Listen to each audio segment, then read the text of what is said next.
Alors bienvenue pour cette dernière vidéo consacrée aux 10 règles d'or pour réussir sa première année de droit. Donc là on arrive, ça y est, à la 10e règle d'or. Alors cette 10e règle d'or, elle va concerner un point que je n'ai pas du tout encore évoqué, c'est celui de continuer à vivre. Donc c'est tout ce qui est sur la vie sociale, le plaisir, la vie en fait, en résumé, pendant les études de droit.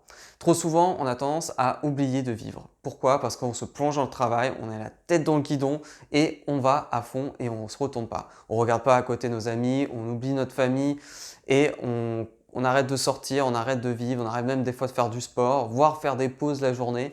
Et au final, c'est le crash et ce qu'on appelle finalement l'épuisement ou le burn-out. D'accord? Donc il y a beaucoup de personnes qui me contactent dans ce cas-là régulièrement, donc j'étais obligé d'en parler.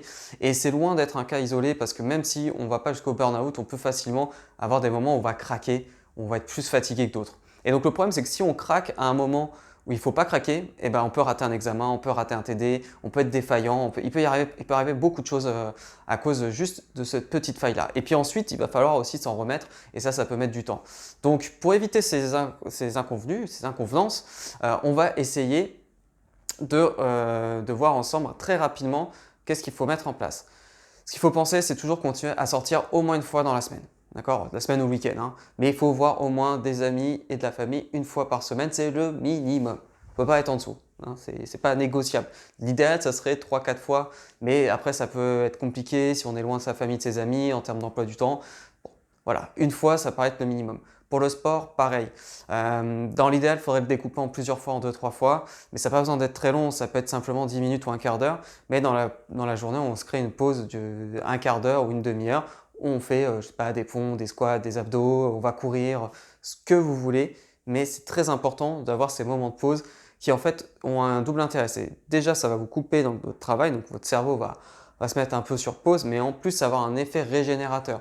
C'est-à-dire que ça va avoir un côté positif, alors que le travail aurait par exemple un côté négatif. Consommation d'énergie, et là, ça va en plus d'arrêter de faire puiser d'énergie dans votre mental, ça va le faire remonter un petit peu. Donc ça, c'est très important parce qu'on a en fait une quantité limitée par jour. D'accord? Et généralement, c'est la nuit qui remonte. Donc, on peut faire du sport, comme je disais, on peut voir des personnes qu'on adore, qu'on aime. Prendre le soleil aussi, ça va beaucoup aider. On peut faire des exercices de respiration, on peut faire des micro-siestes. Et si on fait plusieurs de ces choses-là, alors là, c'est encore mieux. Hein. L'idéal, c'est de varier les plaisirs et de faire un petit peu de tout. Voilà, plutôt que mettre tous ses œufs dans le même panier. Et selon les personnes, peut-être qu'il y aura des choses qui vont mieux marcher. Selon les jours, vous pourrez vous exposer au soleil ou non, vous pourrez faire des micro-siestes ou non, etc., etc.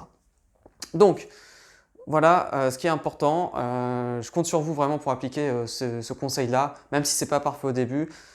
Pensez toujours à ça parce qu'en fait, vous allez, si vous vous noyez trop dans le travail, vous ne faites pas assez de pauses et vous ne faites pas assez de pauses de vie sociale finalement, vous allez finir en burn-out, en surmenage, en épuisement et du coup derrière en fait vous allez perdre beaucoup plus de temps en plus de perdre beaucoup d'énergie et ce ne sera pas du tout agréable. D'accord? Vous allez ressembler à un zombie, vous allez être triste, vous allez être déprimé, vous n'allez pas avoir de meilleurs résultats, vous allez baisser en productivité.